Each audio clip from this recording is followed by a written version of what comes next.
Praise the Lord. I welcome each one of you in the name of Jesus to this short time of meditation. We see in the Bible the word Israelites, and we are very familiar with the word Israelites. They live in Israel, and we know the tribes from where this name has come, everything we know. And if we see New Testament, Paul says we are also Israelites.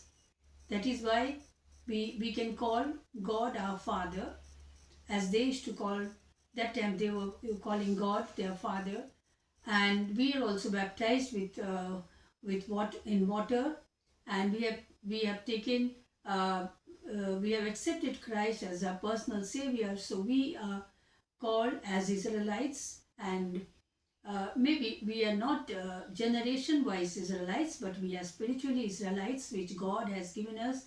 In the New Testament, we can read it.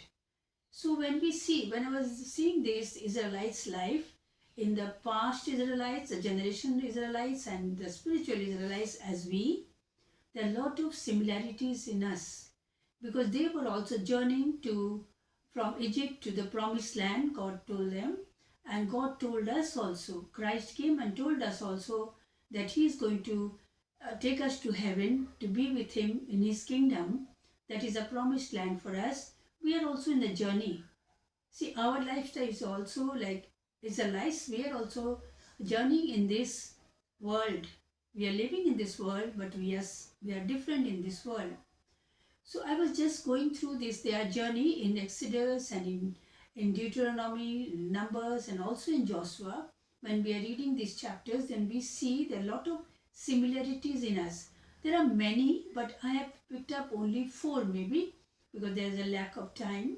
So I see in chapter 15, when Israelites crossed the Red Sea, they were very happy. They saw the miracle, the wonders happen in their life, and they were so grateful and thankful to God that they came out of Egypt and they were free. They are no more bondage. And they were very happy and thankful to God. But when they came to a place called Mara, there they were thirsty. They wanted water. So they told Moses, we are thirsty, give us water. Otherwise we were better off in Egypt. We had plenty of water there. Then Moses ran to God and prayed, what do I do now? Then God said, you can see a tree, cut the tree and the branch, you put it in the water, the stream was flowing in the water, that water was bitter, so that became sweet and they drank. And they were happy and thankful to God that God supplied water to them. Then they proceeded a place called Sin, or that is between the Elim and Mount Sinai.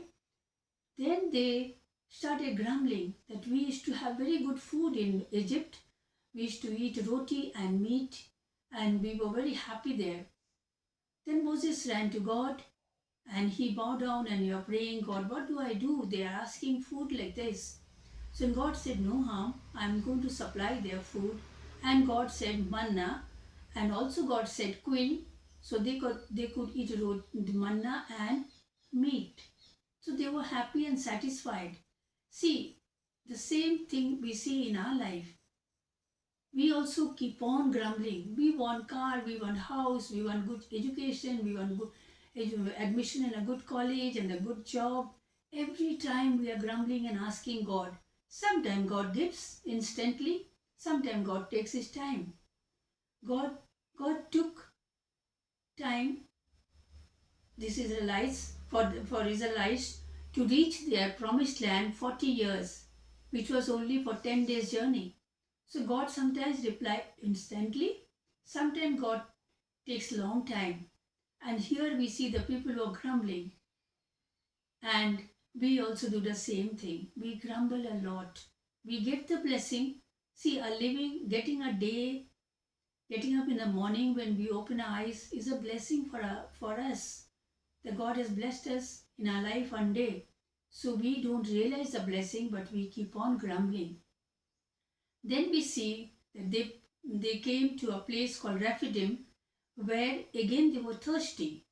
And they started grumbling, we are thirsty, there is no water. Then God said, okay, there were a lot of mountains over there, there was no stream. Then God said, I'm going to stand in a mountain That mountain's name is Horeb, and he stood there and he told Moses, "You bring a stick and you hit the rock with a stick, and the water will come out." So God took out water from the rocks, and they drank, and they were satisfied. They then carried on in many ways. They were grumbling. Then we come to the chapter 32, Exodus 32, where Mount Sinai, they reached there and they thought this is the place where they are going to worship God. And that time, God told Moses that you come to Mount Sinai alone so that I can instruct you how you should worship and what you should worship and what to be done, all the rules and regulations. God called Moses up. And Moses gave Aaron that you look after these people, those who are down here, and see to them so they are for their welfare. So Moses went up and it took long time. The children of Israel, they were very worried what happened. So they started grumbling and they told Aaron, you make a god for us. And Aaron took all the golds from them which they brought from Egypt and he made some image and they worshipped. They were worshipping and enjoying and dancing and praising God. We do not know what they were. See, here we see they were in Egypt. The Egyptians' lifestyle is different than Israelites. It influenced them. They saw how they are worshipping, so they followed that. It is not that they wanted, but it influences. We see the world in our life. We see the world, the way the world is enjoying and being happy. We also believers try to compromise many times. We want to do something and we see this is the world and this is happening everywhere, so let us do this. But God was very annoyed. He was very unhappy. He told Moses, go down and see what your people are doing. So when he comes down, then he threw the rock. He threw the rock, and the rock where God has written the 10 commandments through his finger, and that broke into pieces. And God was very, very angry with these people. Then he said, they are stiff-necked people. And Moses was also very angry, and what he did, he burnt the image and he made them drink that water, mixed in the water and made them drink. And then Moses stood near the mountain and he took a sword in his hand and he said, who all are in God's sight, come out. You will not believe, only the Levites came. The rest of them stood still there. And God told Levites to go and kill them. They killed about 3,000 people. See, God is merciful God. Our God He has plenty of mercy for us because He has created us. He loves us. He gives us many chances for us to repent and come to Him. But we, like Israelites, always go back to our sin. We say sorry. We try to be good for some time, but again we go back to our own old ways. That is why here God is teaching us that we should not be like them, to go back to the world and have compromise in our lives. Then we see in Numbers 21, we see there, this is the last thing I saw, that they reached to a place almost close to the promised land, and there they again grumbling.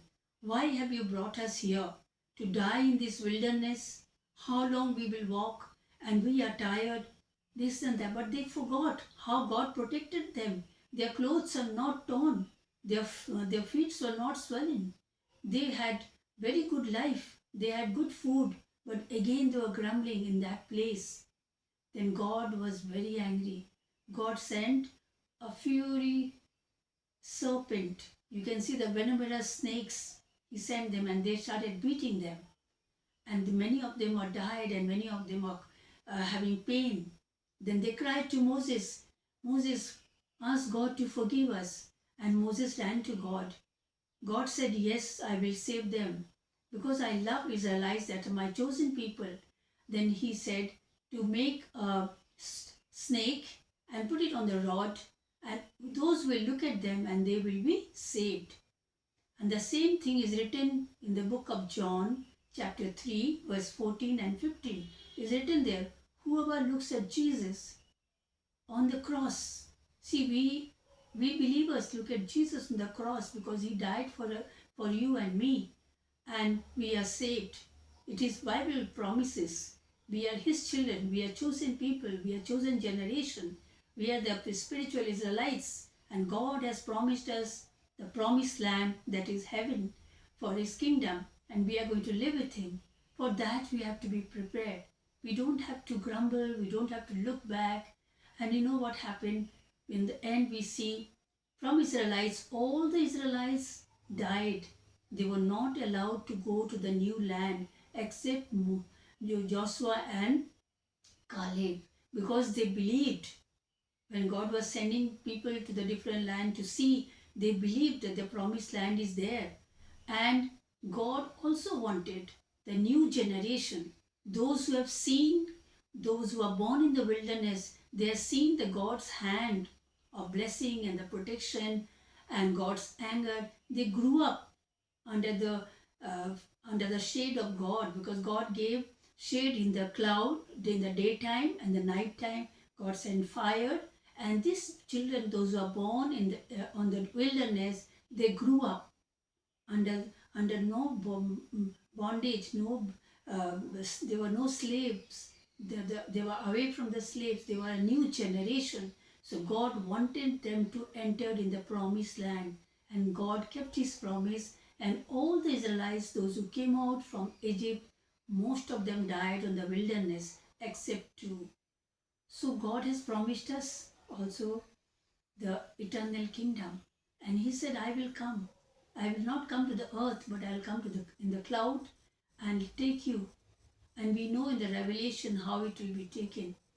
So seeing this lifestyle of Israelites, seeing our lifestyle in Israel, there's so much of similarities.